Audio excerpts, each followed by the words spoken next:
औज़ुबिल्लाहिमिनश्शैतानिर्रजीम बिस्मिल्लाहिर्रहमानिर्रहीम। अस्सलाम वालेकुम डियर स्टूडेंट, उम्मीद है कि आप सब खैर खैरियत से होंगे।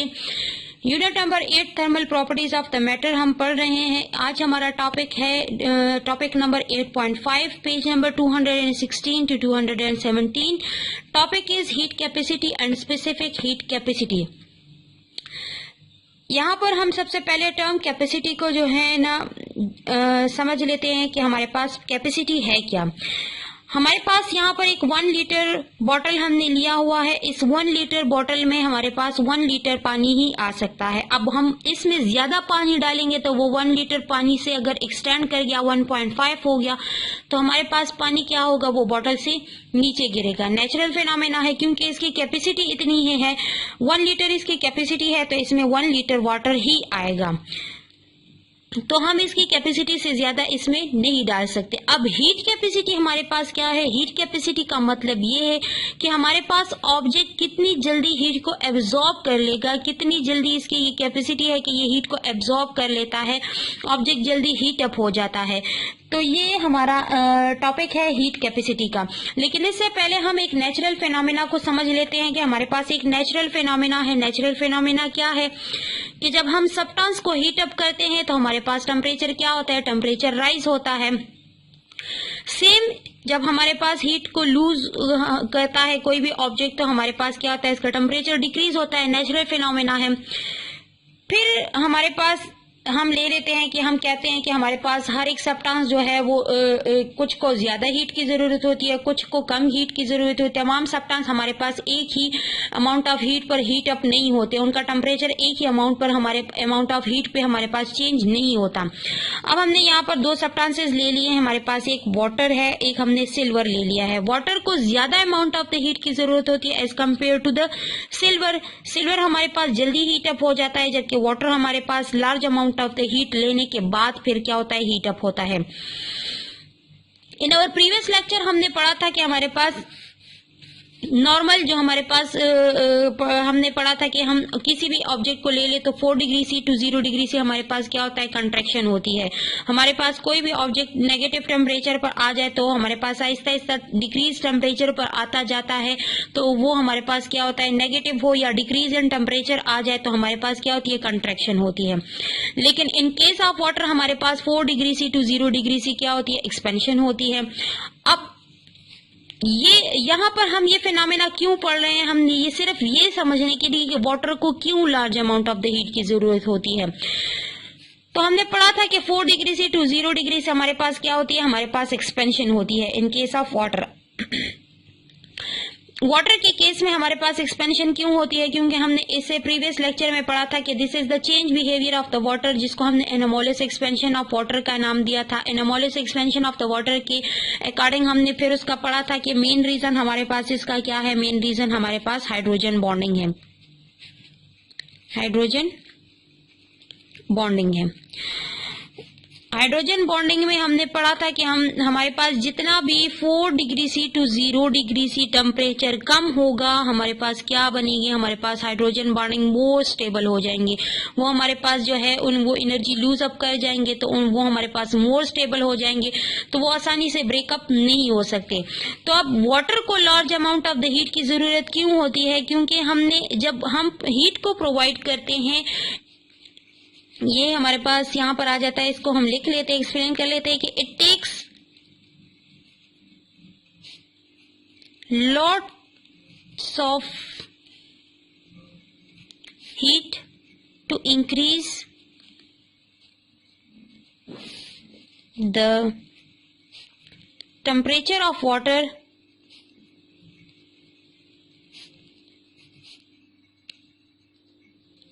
Because some of the heat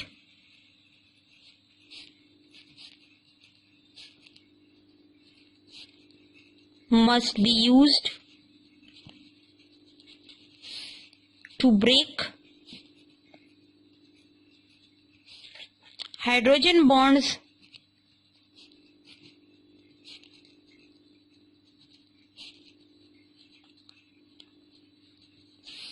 between the molecule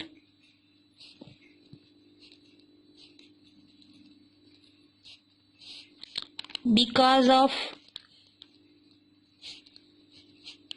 its high heat capacity,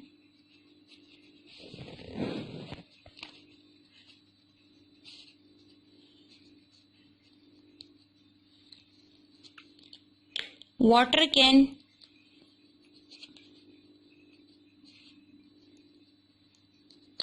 can minimize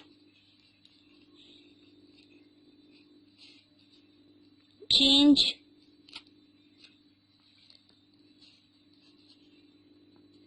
in temperature। क्यों ज्यादा अमाउंट ऑफ द हीट ये लेता है कि इसका टेम्परेचर हमारे पास इंक्रीज हो जाए, क्योंकि हमारे पास क्या होता है कि लॉट्स ऑफ हीट हमारे पास यूज अप हो जाती है उन हाइड्रोजन बॉन्ड्स को ब्रेकअप करने के लिए। वो हाइड्रोजन बॉन्ड हमारे पास ब्रेकअप होंगे तो हमारे पास वाटर जो है वो आहिस्ता आहिस्ता उसका टेम्परेचर हमारे पास राइज अप होने लगेगा।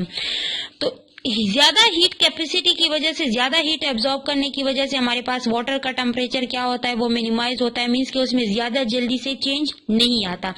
यही हमारे पास मेन रीजन है कि हमारे पास वाटर जो है वो lot amount of the heat को क्यों एब्जॉर्ब करता है। अब आ जाते हैं हम हीट कैपेसिटी के डिफिनेशन की तरफ। Heat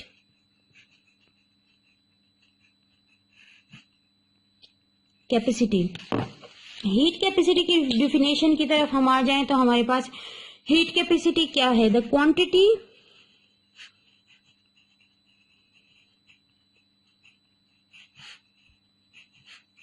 of heat required to raise the temperature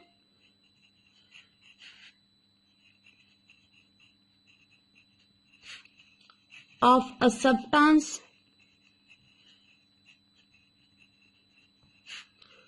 of mass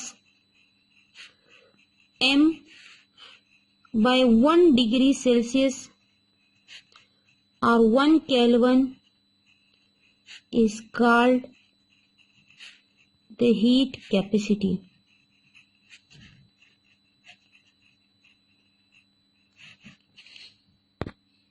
अच्छा, अब हीट कैपेसिटी को हमने यहाँ पर डिफाइन कर दिया कि हमारे पास हीट कैपेसिटी क्या है कि the quantity of heat required to raise the temperature of a substance of mass. कि हमारे पास एक ऑब्जेक्ट है, उसका मास m है। जनरल मास हम ले लेते हैं कि हमें पता नहीं है कि कितना मास है, मास m है उसका हमारे पास। उस ऑब्जेक्ट के टेम्परेचर को 1 डिग्री सेल्सियस या 1 केल्विन तक राइज करने के लिए जितनी अमाउंट ऑफ द हीट की जरूरत हमें होगी उसको हम क्या कहेंगे? उसको हम हीट कैपेसिटी कहेंगे। हीट कैपेसिटी को हम सिंबल Cm से रिप्रेजेंट करते हैं। सिंबल हमारे पास क्या है? सिंबल हमारे पास हीट कैपेसिटी का है Cm। इस m को हम सबस्क्रिप्ट के फॉर्म में लिखते हैं। डेल्टा क्यू हमारे पास जो है delta Q and delta T, sorry capital T.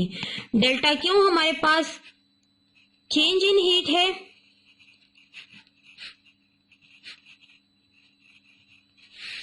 और डेल्टा टी हमारे पास चेंज इन टेम्परेचर है।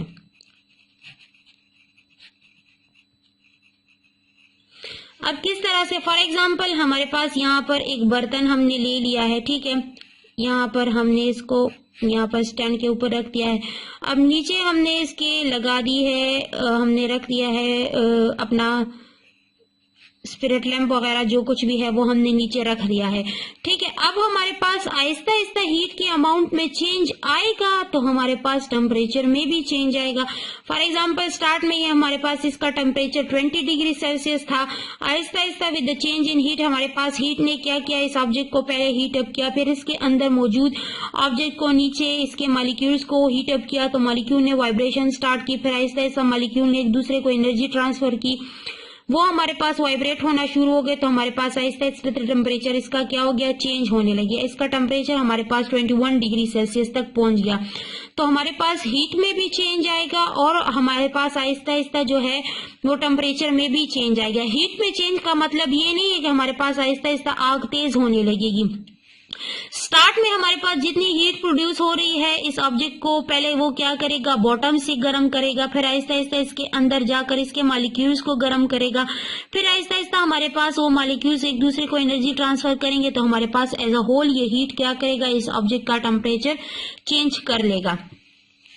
तो मैथमेटिकली हम जो है इस हीट कैपेसिटी को किस तरह से रिप्रेजेंट कर सकते हैं, मैथमेटिकली हमारे पास यहाँ पर हीट आ जाएगा। मैथमेटिकली हम इसको इस तरह से लिख सकते हैं कि Cm is equal to delta Q divided by delta T, the amount of heat required to change the temperature of an object to 1 degree Celsius और 1 केल्विन ऑफ मास m। हमारे पास ऑब्जेक्ट का मास वो m ही रहेगा क्योंकि हमने general मास लिया है, हमें मास का पता नहीं है। हमारे पास हीट कैपेसिटी की वैल्यू किस चीज पर डिपेंड करती है, हीट कैपेसिटी की वैल्यू हमारे पास डिपेंड करती है नेचर ऑफ सब्सटेंस पे। डिफरेंट सब्सटेंस के लिए हमारे पास डिफरेंट हीट कैपेसिटी है, नेचर ऑफ सब्सटेंस पे डिपेंड करती है, नेचर ऑफ सब्सटेंस पे डिपेंड करती है। सेकेंड ये हमारे पास डिपेंड करती है the mass of the material substance, the mass of material substance and the rise in temperature।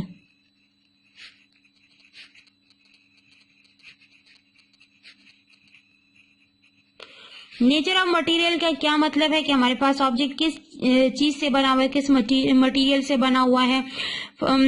जैसे सिल्वर हो गया, कॉपर हो गया, आयरन हो गया, वाटर हो गया, हमारे पास हर एक सब्सटेंस जो है वो डिफरेंट मटेरियल है, तो हमारे पास उसके नेचर पे डिपेंड करता है कि अब इसमें से कौन सा सब्सटेंस हमारे पास जल्दी से हीट अप होगा। The mass of the material substance, mass of material substance का मतलब ये है कि हमारे पास मटेरियल सब्सटेंस जो है वो ह्यूज मास का है या कम मास का है। अगर ज्यादा मास होगी तो नेचुरल सी बात है कि उसको ज्यादा अमाउंट ऑफ द हीट की जरूरत होगी और वो ज्यादा टाइम में गर्म होगा। इसी तरह से अगर कम मास होगा तो वो जल्दी से हमारे पास क्या हो जाएगा, वो ऑब्जेक्ट गर्म हो जाएगा, हीट अप हो जाएगा। द राइज इन टेम्परेचर कि हमारे पास कितनी हीट को वो एब्जॉर्ब कर रहा है कि कितनी जल्दी उसका टेम्परेचर हमारे पास राइज अप हो रहा है। यूनिट हमारे पास हीट कैपेसिटी का क्या है, यूनिट हमारे पास हीट कैपेसिटी का है जूल। हमारे पास जो है वो हीट का यूनिट हो गया और टेम्परेचर का यूनिट हमारे पास केल्विन हो गया, तो जूल पर केल्विन और जूल पर सेंटीग्रेड भी हम लिख सकते हैं, जो हमारे पास हीट कैपेसिटी का यूनिट हो जाएगा। नेक्स्ट हमारे पास इसी से रिलेटेड टॉपिक नंबर 8.5.2 है specific heat capacity. Specific heat capacity. अब कैपेसिटी के बारे में हमने पढ़ लिया था इसी टॉपिक के स्टार्ट में कि कैपेसिटी हमारे पास क्या है कि जितनी एक ऑब्जेक्ट की जगह होगी कि वो कितनी जल्दी हीट को क्या करता है, एब्जॉर्ब करता है। हीट कैपेसिटी का मतलब क्या है कि हमारे पास 1 डिग्री सेल्सियस या 1 केल्विन तक किसी भी ऑब्जेक्ट ऑफ मास m का टेम्परेचर राइज करने के लिए हमें जितनी अमाउंट ऑफ द हीट की जरूरत होगी उसको हम क्या कहेंगे, उसको हम हीट कैपेसिटी कहेंगे। अब स्पेसिफिक का मतलब क्या है, स्पेसिफिक का मतलब ये है कि हमारे पास जब हमारा रिजल्ट आउट हो जाता है, ठीक है, क्लास 10 का रिजल्ट आउट हो जाता है तो हमें जाना होता है कॉलेजेस वगैरह में एडमिशन लेने के लिए, तो हर एक कॉलेज ने अपना अपना मेरिट लिस्ट लगाया हुआ होता है। तो अगर हम उस मेरिट लिस्ट की कैपेसिटी में आ रहे होते हैं, हम उसके अंदर लय कर रहे होते हैं, तो हमें आसानी से एडमिशन मिल जाता है, मीन्स कि हमें उन स्पेसिफिक सीट्स पर हमें एडमिशन मिल जाता है। लेकिन अगर हमारे मार्क्स कम है तो उन स्पेसिफिक सीट्स में हम फिर अवेल वो चांस नहीं कर पाते। तो स्पेसिफिक का मतलब ये है कि कोई खास, तो हम यहाँ पर इसको इस तरह से डिफाइन कर सकते हैं कि हमारे पास स्पेसिफिक हीट कैपेसिटी का हम डिफिनेशन लिख सकते हैं कि the quantity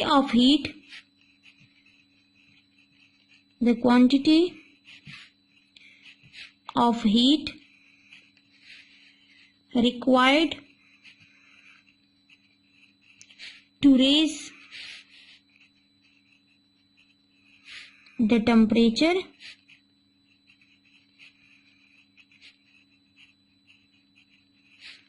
of unit mass. Unit mass का मतलब क्या है? 1 किलोग्राम मास। स्पेसिफिक मास हमने ले लिया है 1 किलोग्राम मास ऑफ सब्सटेंस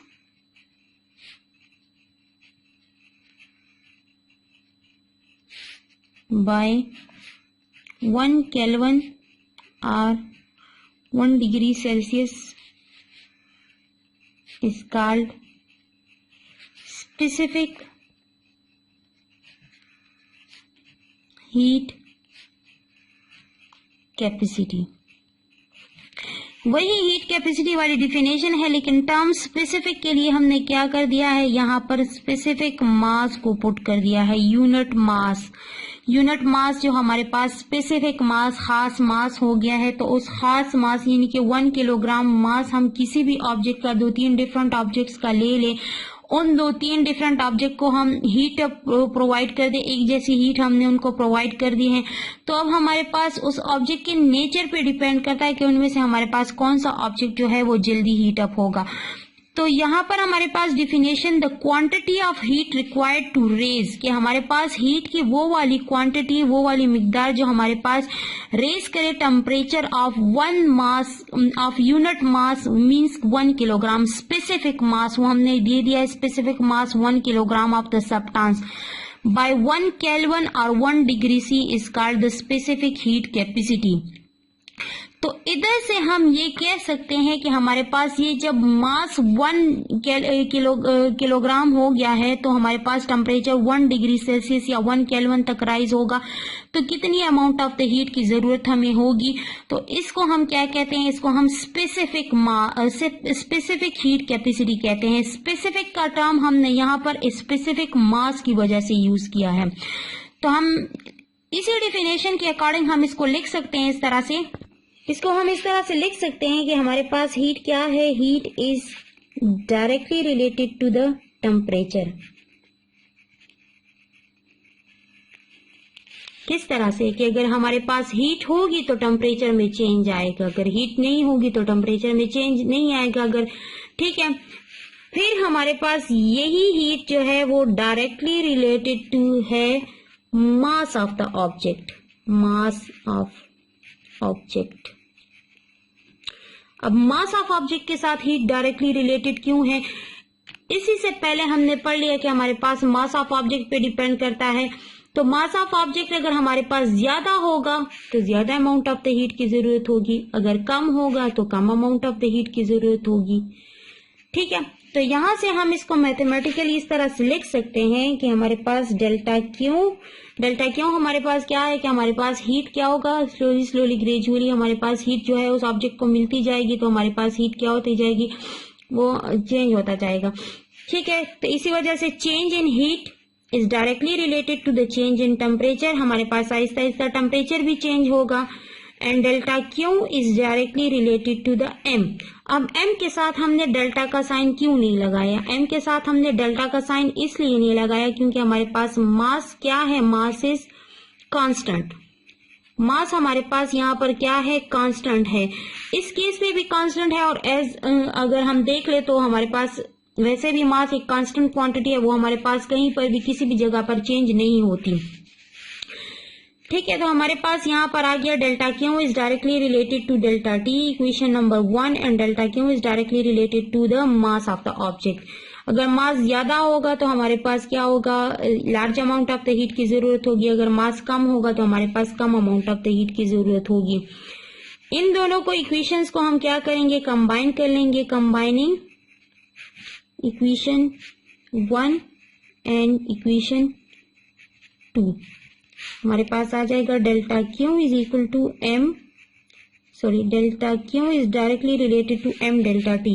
अब कांस्टेंट ऑफ प्रोपोर्शनैलिटी को रिमूव करने के लिए हम क्या करेंगे, कांस्टेंट लगाएंगे। कांस्टेंट हमारे पास इस केस में क्या है, constant is equal to C, known as specific heat constant.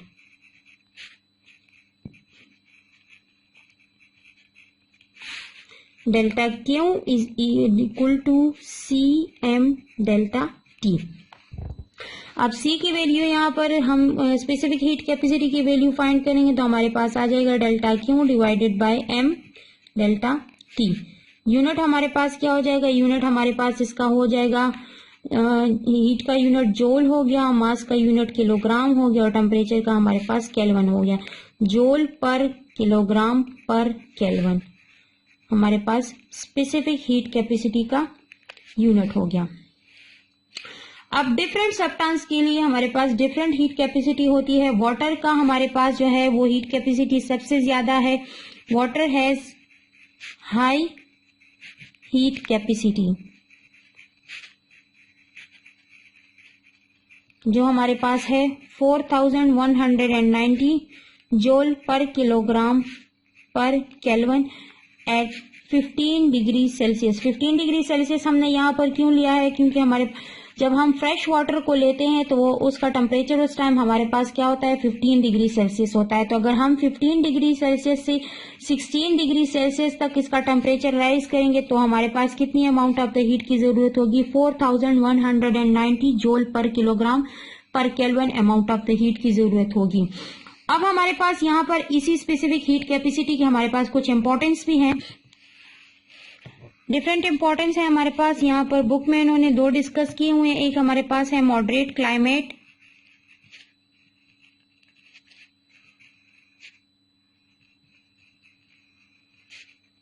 Of सी शोर, सी शोर का मोतदिल मौसम हमारे पास क्यों है। फॉर एग्जाम्पल हम ले लेते हैं, ये हमारे पास वाटर हो गया, ये हमारे पास लैंड हो गया, ठीक है। अब वाटर और ये लैंड, तो सी एरिया में हमारे पास क्या होता है, ज्यादातर सैंड होता है, ठीक है। तो वाटर की स्पेसिफिक हीट कैपेसिटी हमारे पास कितनी है, 4190 joule per kilogram per kelvin है। और सैंड की हमारे पास जो है स्पेसिफिक हीट कैपेसिटी है 800 joule per kilogram per kelvin, ठीक है। अब हमारे पास धूप जो है वो कंटिन्यूसली हमारे पास क्या हो रही होती है, यहाँ पर पड़ रही है, डायरेक्टली हमारे पास धूप पड़ रही है, पानी के ऊपर भी पड़ रही है और लैंड के ऊपर भी पड़ रही है। Specific heat capacity of land हमारे पास क्या है, कम होने की वजह से हमारे पास लैंड क्या हो जाता है, वो जल्दी से हीट अप हो जाता है, हमारे पास दिन के टाइम हीट अप हो जाता है एट डे, ठीक है। और वाटर हमारे पास क्या होता है, हीट अप होने में वो टाइम लेता है, लेटर हीट अप हम कर देते हैं इसको, ये हमारे पास टाइम लेता है हीट अप होने में। तो जमीन जल्दी से गर्म हो जाती है तो हमारे पास वाटर टाइम लेता है हीट अप होने में, तो आहिस्ता आहिस्ता हमारे पास यहाँ पर क्या होती है कि पानी की तरफ से हमारे पास ब्रीज हवाएं जो है वो जमीन की तरफ आती है दिन के टाइम। दिन के टाइम हमारे पास क्या होता है कि दिन के टाइम हमारे पास पानी से जमीन की तरफ ठंडी हवाएं आती है और इसको हम क्या कहते हैं, इसको हम सी ब्रीज कहते हैं, सी ब्रीज। दिन के टाइम हमारे पास समंदर की साइड से जमीन की तरफ जो हवाएं उड़ती हैं उनको हम क्या कहते हैं, उनको हम सी ब्रीज कहते हैं। सी ब्रीज हमारे पास है, सी ब्रीज हमारे पास है ब्रीज ब्लोइंग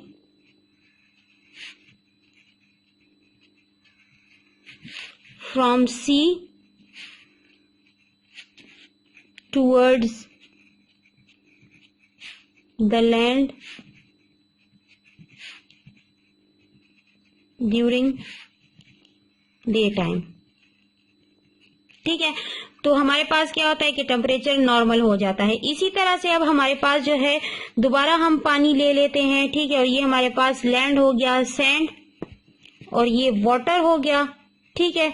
अब हमारे पास क्या हो गया, हमारे पास रात हो गई है, ठीक है, रात हो गई है, ये रात हो गई। तो हमारे पास specific heat capacity of sand हमारे पास क्या था, 800 joule per kilogram per kelvin, ठीक है, joule per kilogram per kelvin. और वाटर का था हमारे पास 4190 joule per kilogram per kelvin, ठीक है। तो अब ये जितनी जल्दी हीट अप हुआ है उतनी ही जल्दी ये क्या करेगा, हीट को रिलीज भी करेगा, रिलीज करेगा, और ये हमारे पास क्या करेगा, टाइम लेगा, लेटर रिलीज द हीट। तो अब हमारे पास क्या हो गया, अब हमारे पास ये गर्म होगा, वाटर हमारे पास गर्म होगा, जबकि लैंड हमारे पास क्या हो जाएगी, वो हमारे पास कूल डाउन हो जाएगी। तो अब रात को क्या होता है कि जमीन जल्दी ठंडी हो जाती है, और रेत की ये प्रॉपर्टी भी है कि हमारे पास रेत जल्दी ठंडी हो जाती है, क्योंकि इसकी स्पेसिफिक हीट कैपेसिटी कम है। तो हमारे पास क्या होता है कि रात के टाइम जमीन से समंदर की तरफ हवाएं आती है, समंदर के टेम्परेचर को नॉर्मल करने के लिए, इसको मॉडरेट करने के लिए। तो हमारे पास टेम्परेचर क्या होता है, क्लाइमेट सी शोर पर हमारे पास नॉर्मल रहता है। कोस्टल एरियाज में जितनी हमारे पास साइल समंदरी की एरिया है, उनमें हमारे पास क्या होता है, टेम्परेचर नॉर्मल होता है। और इस तरह की ब्रीजेस को हम क्या कहते हैं, जो हवाएं हमारे पास जमीन से समंदर की तरफ उड़ती हैं, उनको हम क्या कहते हैं, उनको हम लैंड ब्रीज कहते हैं। A breeze blowing towards sea from the land especially at night। तो हमारे पास टेम्परेचर क्या होता है, टेम्परेचर हमारे पास मॉडरेट रहता है। एक हमारे पास ये प्रॉपर्टी हो गई स्पेसिफिक हीट कैपेसिटी की। दूसरी हमारे पास क्या है, एज अ कूलेंट। वाटर की स्पेसिफिक हीट कैपेसिटी की ये हमारे पास इंपॉर्टेंस है। एज ए कूलेंट हम इसको यूज करते हैं। कूलेंट हम किस तरह से यूज करते हैं, क्योंकि हमारे पास एक ये गाड़ियों का रेडिएटर होता है। तो ये जब हमारे पास हीट अप हो जाता है तो हम क्या करते हैं, जब हमारे पास हीट अप हो जाता है तो हम इसके ऊपर क्या करते हैं, वाटर को डाल देते हैं।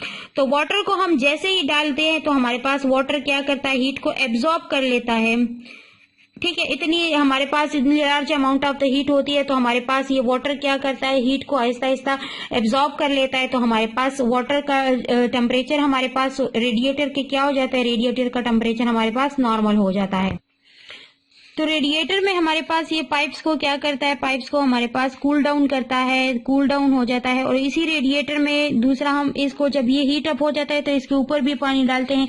दूसरा इस रेडिएटर के अंदर हमारे पास क्या होता है, रेडिएटर के अंदर हमारे पास वाटर होता है, वो हमारे पास पाइप्स में क्या करता है, सर्कुलेट करता है। तो सर्कुलेशन की वजह से हमारे पास क्या होता है कि हमारे पास इंजन जो है वो हमारे पास हीट अप होने से सेव रहता है, सेव फ्रॉम हीटिंग। मीन्स के ये हीट को एब्जॉर्ब करता चला जाता है, तो हमारे पास वो गाड़ियां जो है उसका इंजन हमारे पास हीट अप नहीं होता। बुक की तरफ देख ले, बुक में आप लोगों के पास है heat capacity. The quantity of heat required to raise the temperature of substance of mass 1 degree Celsius or 1 Kelvin is called heat capacity of that substance. Delta Q is the change in heat.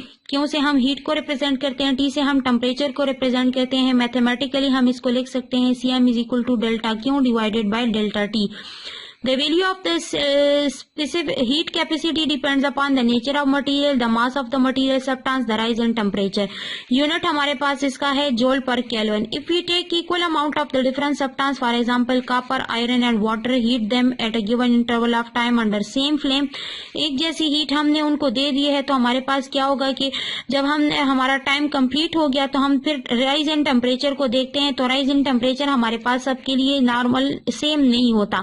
Maximum होता है हमारे पास copper के लिए, minimum water के लिए, और intermediate for iron. Means कि iron का हमारे पास वाटर और कॉपर के दरमियान होता है। दिस शोज के कॉपर हमारे पास क्या करता है, वो हमारे पास कम अमाउंट ऑफ द हीट पर भी जल्दी से हीट अप हो जाता है। वाटर को large amount of the heat की जरूरत होती है ताकि इसका टेम्परेचर चेंज हो जाए। तो स्पेसिफिक हीट कैपेसिटी को यहाँ पर हम डिफाइन कर सकते हैं, the amount of the heat required to raise the temperature of unit mass of the 1 kilogram. ये स्पेसिफिक का नाम इसको इस यूनिट मास की वजह से दिया गया है कि हमने 1 किलोग्राम का मास लिया है। बाय 1 डिग्री सेल्सियस और by 1 kelvin is called the specific heat capacity of the substance, जिसको हम रिप्रेजेंट कर सकते हैं C is equal to CM by M। CM means the heat capacity divided by mass M। तो heat capacity का formula हमारे पास delta Q divided by delta T है, और M हमारे पास वो स्पेसिफिक मास हो गया। The SI unit of the specific heat capacity is joule per kilogram per kelvin. ये टेबल देख लें, आप लोगों को पास टेबल में जो है डिफरेंट सब्सटेंसेस के लिए, डिफरेंट मटेरियल्स के लिए उनकी स्पेसिफिक हीट दी गई है और specific heat of the water हमारे पास यहाँ पर देख लें 4190 जूल है, जो सबसे ज्यादा है। Different substance have different specific heat capacity. The quantity of heat needed also depends upon the nature of material. Raising the temperature of 1 kilogram of water by 1 Kelvin or 1 degree Celsius required 4190 joule of heat, but only 910 joule to needed to raise the temperature of 1 kilogram of aluminium. 1 kilogram of aluminium का specific heat इतना है 910 और 1 kilogram of water का specific heat है 4190 joule. The specific heat of the water at 15 degrees Celsius is 4190 joule kilogram per Kelvin. No other substance has high specific heat capacity and it has the natural benefit in sustaining the life on the planet Earth. 15 degree Celsius जो यहाँ पर लिया गया है fresh water का temperature, जब हम लेते हैं फ्रेश वाटर तो फ्रेश वाटर हमारे पास 15 डिग्री सेल्सियस पर होता है। तो अगर 15 डिग्री सेल्सियस से हम इसको 16 डिग्री सेल्सियस पर लेकर जाएंगे तो वहां पर हमारे पास जो अमाउंट ऑफ हीट रिक्वायर्ड होगी वो 4190 जूल होगी। Importance of the high specific heat capacity of the water आप लोगों के पास है कि मॉडरेट क्लाइमेट ऑफ द सी शोर। The specific heat capacity of sand is about 800 joule per kilogram per Kelvin. A certain mass of the water needs 5 times more heat than the same mass of the soil for its temperature to rise by 1 degree Celsius or 1 Kelvin. कि 5 times more heat हमें 800 joule इस sand से चाहिए होगी water को 1 kilogram of water को heat up करने के लिए। Hints the land gets heated more easily than water, also it cools down much easily, hence a large difference in the temperature is formed that gives rise to the land breeze and sea breeze. It keeps the climate of the coastal areas moderate, और इसी की वजह से हमारे पास ये जो land breeze और सी ब्रीजेज उड़ती हैं दिन के टाइम और रात के टाइम, तो इसी वजह से हमारे पास साहिल समंदर के इर्द गिर्द जितने भी इलाके होते हैं उनका टेम्परेचर मॉडरेट रहता है। Monsoon in the Pakistan is also due to the difference in temperature between the land and the surrounding sea. As a coolant, water is a very effective coolant by allowing the water to flow in the radiator pipes of the vehicles. Heat energy from such parts is removed. Thus water extract much heat without much rise in temperature. कि हमारे पास क्या करता है कि water heat को extract कर देता है और हमारे पास टेम्परेचर जो है वो राइज अप नहीं होता।